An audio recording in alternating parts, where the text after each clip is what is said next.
you could definitely see there's some strain in his face, which is relating to the strain that's in his neck. This should be a lot easier, and you could see on different times when he's performing, sometimes it is a lot easier and he's not quite as strained in his face as he's doing it. Run, run, lost boy, they say to me.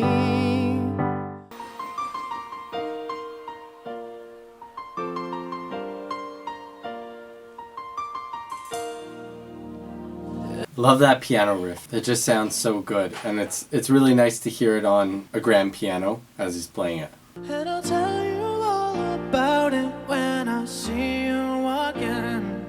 It's incredible how similar it sounds to the record. Like, it doesn't sound that much different than what we just heard on the record. We've come a long way from where we began. Okay, so there he could have had slightly better resonance on "We've come a long way." Could have leaned a little bit more towards the nasality as opposed to all out of the mouth. When you're too much out of the mouth, it's hard to stay on the pitch and without straining for that note. Hope I'll tell you all about it when I see you again. But amazing job on that high note right there. Let me just get a better listen with my headphone here. About another path. I know we love to hit the road and laugh, but something told me that it wouldn't last. Had to switch up, look at things different, see the bigger. They have a really good band behind them. They're very, very tight. It sounds really, really good. How could we not talk about family when family's all that we got?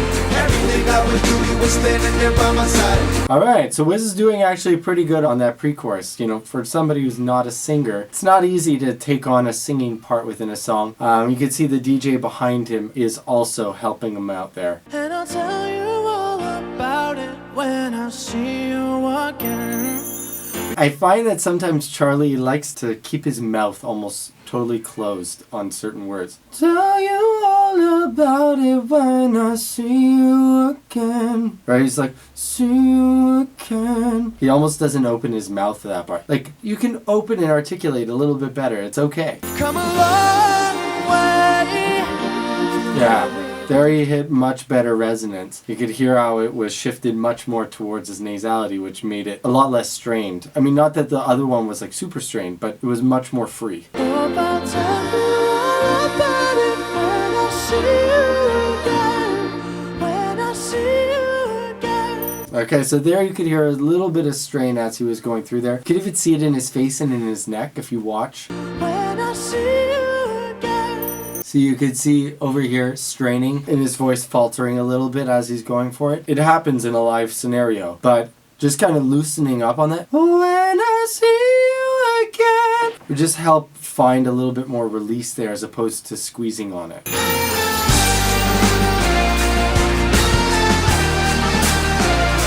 And I'm really glad that he's not screaming that part, because that part is a straight up scream. That part, he's straight up screaming it. So I'm glad they have the backing track do that, because that could be abrasive to your voice over time. First you both go out your way and the vibe is feeling stronger. What's small turn to a friendship turn to a bond. That bond will never be broken, the love will never be lost. Okay, so there you could tell he changed his approach to that because he lost his breath in the middle. So in the original, all of this was one. First you both go out your way and the vibe is feeling stronger. What's small turn to a friendship turn to a bond. That bond will never be broken. So he took a breath in before that bond will never be broken, whereas in the original, he was able to do it as one whole breath on that long, long line. I think part of it is how he's managing his breath as he's doing it. You know, it's much easier to do it in studio than it is to have to do it under pressure in a live setting. How could we not talk about family when family's all that we got? Everything I went through, you were standing there by my side. And now you gonna be. But he's actually, I'm very impressed with how he does with the pre-chorus. He does a great job. Hold every memory as you go. And I also wish somebody would lift up that microphone stand for Charlie, because his neck is kind of leaning forward to reach towards the microphone. It's always better in a live setting. This is good for you guys to know. In a live setting, you want to bring the microphone to your mouth so that you're not pulling forward. And if you guys are interested in learning a little bit more about alignment, posture, and like how to sing properly in general, you should check out, I have a free lesson on my website that you can go and sign up for. So if you go check out the card right over here, probably leave it over here somewhere, and you can go there and find that free lesson. You just pick it up and you can learn from that. You could definitely see there's some strain in his face, which is relating to the strain that's in his neck. This should be a lot easier, and you can see on different times when he's performing, sometimes it is a lot easier and he's not quite as strained in his face as he's doing it. So that's definitely something to watch out for you guys as singers, is how much strain do you have in your face, and is that strain something that you're doing on purpose, or is it something that's coming as a result of strain inside the throat? It's been a long day. It's been a long day. Nice. Without you, my friend, and I'll tell you all about it when I see you again. Tell you all about it. You've come a long way.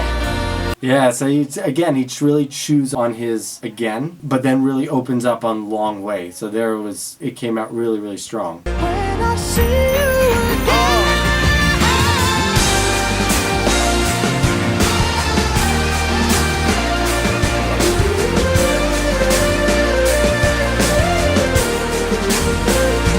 I love how like intense that post-chorus is. That post-chorus is like huge. It's just like, it feels monumental.